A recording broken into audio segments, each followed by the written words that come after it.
लिया। इसको नहीं मालूम कि इंद्र, और इंद्र को नहीं मालूम कि मार्कंडे। जैसे ही उसने साष्टांग दंडवत करा, इंद्र ने आशीर्वाद दे दिया, आयुष्मान भव। इतने में नारद जी इंद्र के पास आ गए। आपको मालूम है कौन है ये? मार्कंडे। बहुत छोटी सी उम्र है, 5-7 साल में मर जाएगा। ओरे राम! इंद्र कहे मैंने तो आशीर्वाद दिया आयुष्मान भव होने का। नारद जी बोलने लगे तुम्हारा वचन अब झूठा जाएगा। इंद्र उस बच्चे का हाथ पकड़कर, अब तुम लेके जाओ इसको। इंद्र उस बच्चे का हाथ पकड़कर ले गए, और बच्चे का हाथ पकड़कर लेकर इंद्र सीधे अपने सिंहासन पर बैठे तो उनकी पत्नी ने देखा आज इंद्र रो रहे थे। पत्नी ने पूछा तुम क्यों रो रहे हो? इंद्र ने कहा आज मैंने इस बच्चे को आशीर्वाद दे दिया आयुष्मान भव होने का, पर मुझे क्या मालूम था कि मर जाएगा, इसकी आयु कम है, तो क्या करा जाए? पत्नी ने कहा तुम चिंता मत करो, तुम्हारे साथ तो धोखा हुआ है, अपने सिर का बोझ दूसरी जगह दिया। इंद्र ने हाथ पकड़ा, ब्रह्मा जी के पास ले गए। ब्रह्मा जी, और इंद्र ने कहा वो सामने बाबा बैठे ना दाढ़ी वाले, उनको दंडवत करिया। और जाकर मार्कंडे ने जो दंडवत करा, ब्रह्मा जी ने कह दिया आयुष्मान भव। अब जो ब्रह्मा जी ने कहा आयुष्मान भव, इंद्र ने आकर कह दिया आप पहचानते हो इसको? नहीं। मार्कंडे कम उम्र है, तुमने लेखनी में लिखा है, अपनी कलम से लिखा है, इतने साल में मर जाएगा, और तुमने आशीर्वाद दे दिया आयुष्मान भव होने का। अब तुम्हारी लेखनी गलत, तुम गलत। ब्रह्मा जी ने मन में सोचा अब करूं तो करूं क्या। इंद्र इनको ब्रह्मा जी के पास छोड़ के चले गए। ब्रह्मा जी सोचे अब इसको लेकर कहां जाऊं, मैं अपने माथे का बोझ किसको दूं। ब्रह्मा जी उसको लेकर भगवान विष्णु के पास पहुंच गए। भगवान नारायण आराम से सोए हुए थे, लक्ष्मी जी चरण दबा रही थी। इसने मार्कंडे जी को कह दिया जाओ वहां पर जाकर प्रणाम कर लो। मार्कंडे जी ने जो दंडवत करी, हार हार, जो दंडवत करी, भगवान विष्णु के नेत्र खुल गए। नेत्र खुले, देखा एक छोटा सा बच्चा मेरे सामने दंडवत करा है। भगवान विष्णु ने कहा आयुष्मान भव। लक्ष्मी जी नारायण को देख रही हैं। नारायण पूछ रहे लक्ष्मी तू मुझे इतनी घूर घूर के क्यों देख रही है? लक्ष्मी जी बोली ये वो मार्कंडे है जिसको इतनी कम उम्र में मरना है, 5-7 वर्ष की आयु में इसको जाना है, और तुमने आशीर्वाद दे दिया आयुष्मान भव होने का। भगवान विष्णु बोले लक्ष्मी तू पहले नहीं बोल सकती थी? लक्ष्मी बोली मैं पांव दबाते दबाते चिमटा भी खोड़ा, तुमने ध्यान ही नहीं दिया। अब क्या होगा? भगवान ब्रह्मा जी छोड़कर विष्णु जी के पास चले गए, और विष्णु जी अब उसको लेकर सीधे देवाधिदेव महादेव के पास चले गए। शंकर पार्वती शाम के समय घूम रहे थे, और भगवान नारायण ने कहा जाओ उनको प्रणाम कर लो। जो दंडवत करी, दंडवत करते से भोलेनाथ ने कह दिया आयुष्मान भव, चिरंजीवी भव। हो गया। कालों का काल, जब महाकाल आशीर्वाद देता है तो काल की भी हिम्मत नहीं जो महाकाल के सामने खड़ा हो जाए। काल की भी हिम्मत नहीं जो महाकाल के सामने खड़ा हो जाए। बस आए यमराज बंदी बनाने, सामर्थ्यता नहीं थी क्योंकि शंकर सामने खड़े हुए थे। जिसको एक लोटा जल चढ़ाते हो ना, तुम्हारी दुख की घड़ी में सामने खड़ा मिलता है।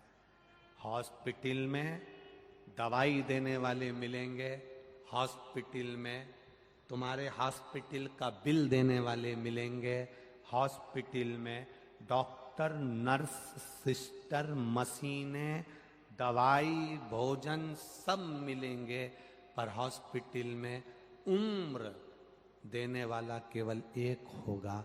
तुम्हारा चढ़ाया गया एक लोटा जल तुम्हारी उम्र बढ़ा रहा होगा।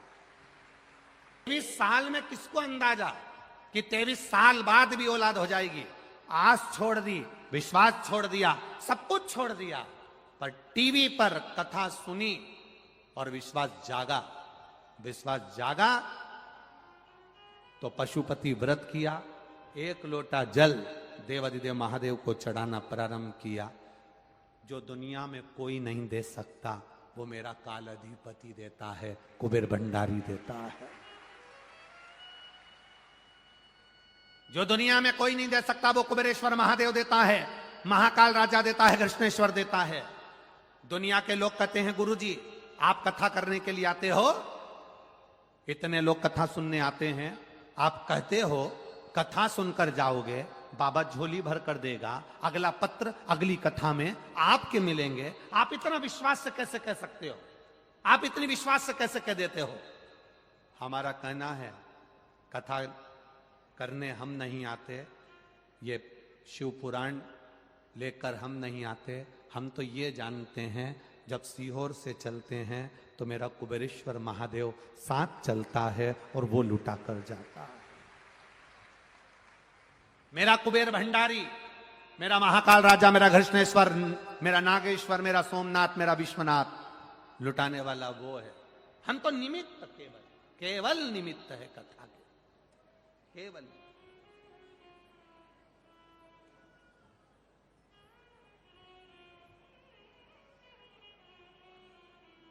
केवल एक निमित्तता। आपका विश्वास, आपका भरोसा आपको परमात्मा के करीब लेकर जाता है, करीब। मंथन किया गया और उस मंथन में विष निकला। उस विष को देवताओं ने भगवान महादेव को दिया और महादेव ने वो विष पिया। नीलकंठधारी कहला। मंथन में विष निकला।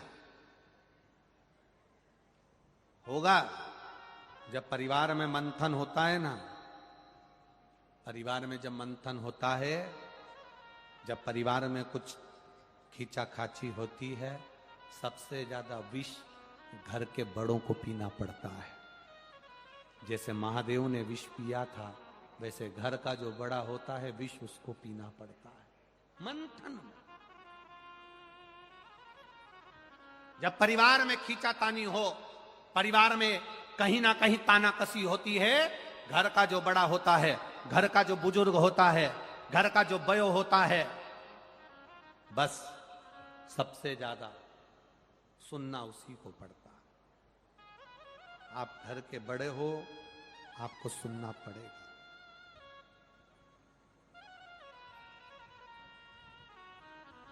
विष निकला। पार्वती जी ने कहा इसको मत पियो, ये जहर है, जहर, जहर। शंकर भगवान कहते हैं ये देवता पिएंगे तो बर्बाद हो जाएंगे, पृथ्वी पर गिरेगा तो बर्बाद हो जाएंगे, जलचर, थलचर, वायुचर, जीव सब मर जाएंगे, इसलिए मुझे पीना जरूरी है। इस विष को मैं पीता हूं। शिव जी ने अपने हाथ में हलाहल वो विष लिया, पिया, और विष को पिया तो कंठ पर वो विष रखने से पहले भगवान शंकर ने पार्वती जी का स्मरण कर लिया। पार्वती का स्मरण, मां आद्यशक्ति, मां दुर्गा, मां भवानी, माता पार्वती का स्मरण करा। पार्वती जी ने देवादिदेव महादेव से पूछा विष पीते समय आप मुझे क्यों याद कर रहे हो? शंकर भगवान ने कहा पार्वती, पुरुष जितना विष नहीं पी सकता उतना विष परिवार में रहने वाली नारी को पीना पड़ता है। पति दुकान चले जाता है, पति ऑफिस चले जाता है, पति बाहर दोस्तों के साथ घूमने चले जाता है, सबसे ज्यादा झेलना पड़ता है, दुख भोगना पड़ता है, कष्ट भोगना पड़ता है, तकलीफें साधना पड़ती है, तो वो नारी को साधना पड़ती है। ताने सुनेगी नारी, अपशब्द सुनेगी नारी, गर्भ धारण करने का कष्ट झेलेगी नारी, विषम परिस्थिति में भी बच्चों को पेट भरने की जवाबदारी घर की नारी की होती है। पति गया कमाने, पत्नी को लगता है मेरे बच्चे को कैसे पेट भरना। बच्चे जन्म ले लें, रात रात भर जगती है नारी, रात रात भर जगती है अपने बच्चे के लिए नारी।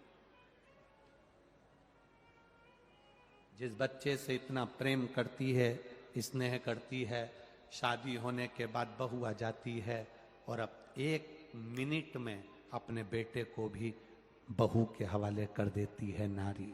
वो नारी कोई साधारण नहीं हो सकती, सहज नहीं हो सकती नारी।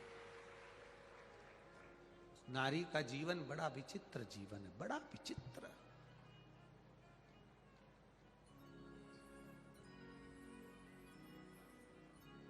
बड़ा विचित्र जीवन।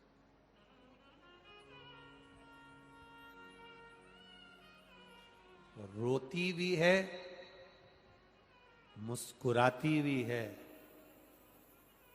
आए हुए अतिथि का सम्मान भी करती है, कोई भूखा ना जाए इसलिए रसोई घर में गर्मी में पसीना भी बहा लेती है, और कोई भूखा ना सोए तो तगाड़ी उठाकर मेहनत भी कर लेती है।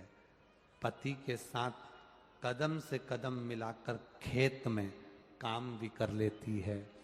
पति खेत में थक कर थोड़ी देर लेट भी जाता है, पर नारी थक कर लेटती नहीं, वो और आगे बढ़कर काम करती रहती है।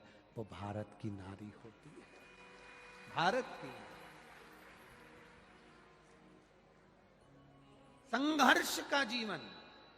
एक विदेश में एक संत भारत के घूमने के लिए गए, भारत के संत घूमने के लिए गए, और भारत के संत ने देखा एक पत्नी का पति मर गया। पति मरा, कब्र में उसको दबाया।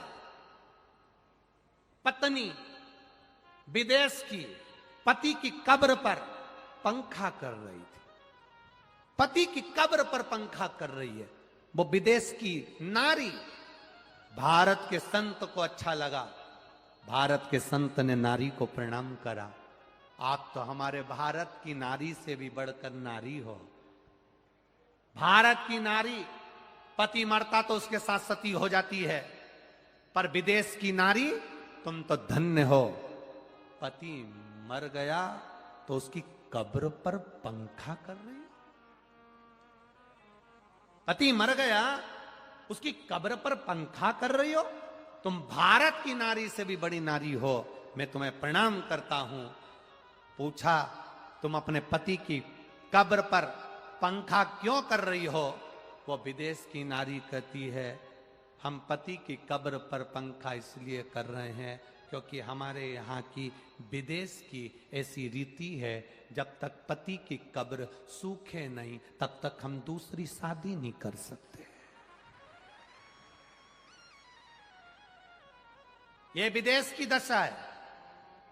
विदेश की नारी पति की कब्र को सूखने का इंतजार करती है।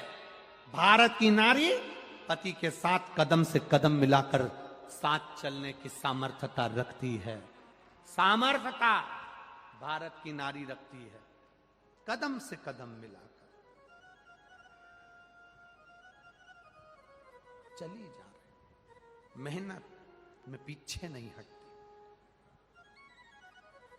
ये नारी कोई सहज है?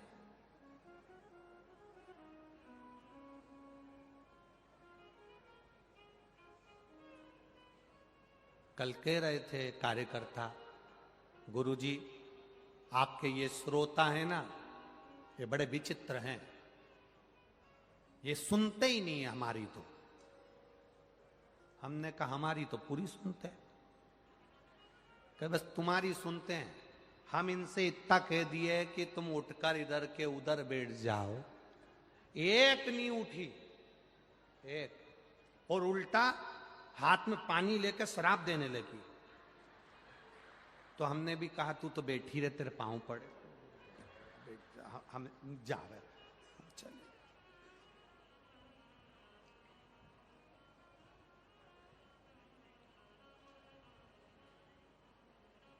इतना बड़ा बड़ा फोटो इन्होंने अपने अपने घर के कोई मर गए बुजुर्ग, उनका फोटो खंबे पर लगा दिया। गुरुजी पीछे वाले को उस फोटो के चक्कर में नहीं दिख रहा, पीछे वाले हमसे कह रहे कि तुम कहो फोटो हटाने का। हम इनको फोटो हटाने का बोलने के लिए गए, इतने में वो कथा सुनने में लगी थी, और हमने कहा पीछे वालों को दिख नहीं रहा, तुम इनका फोटो हटाओ।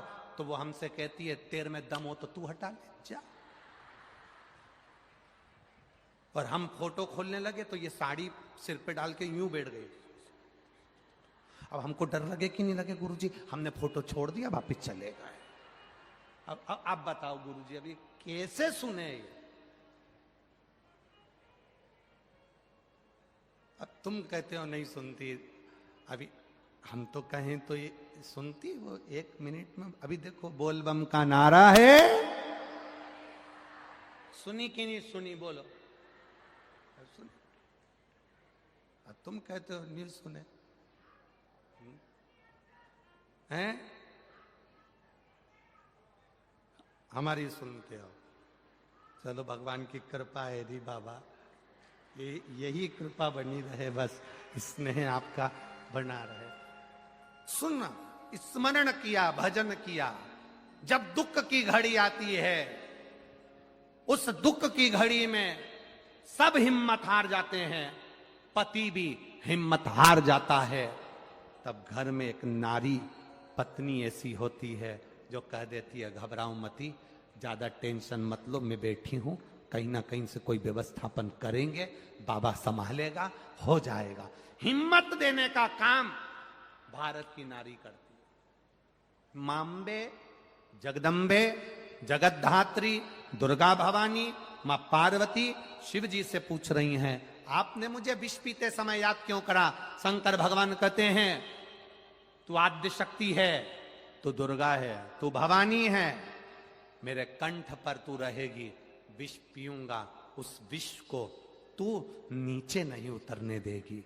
एक पत्नी ऐसी होती है जो पति के लिए यमराज से भी लड़ लेती है। तो तू तो मेरी अर्धांगिनी, मेरी अर्धांगिनी।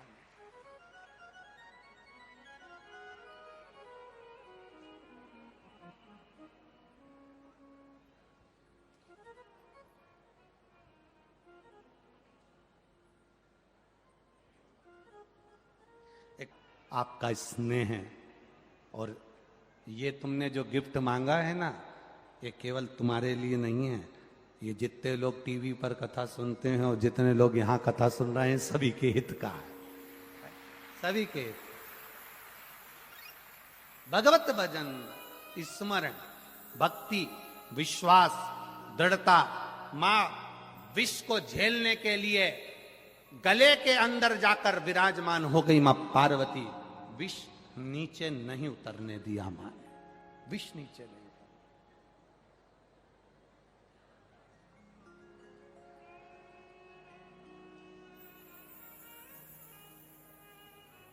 और मां मां होती है।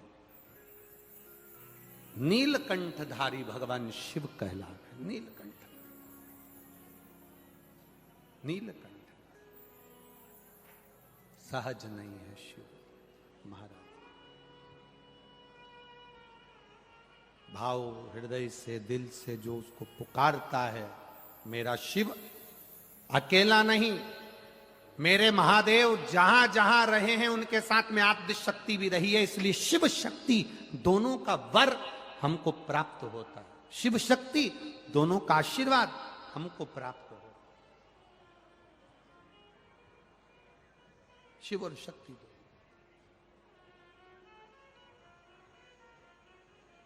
भाव से, आनंद से शिव कथा कह रही है, भगवान देवाधिदेव महादेव का गुणगान कह रहा है। खाली न जाता दर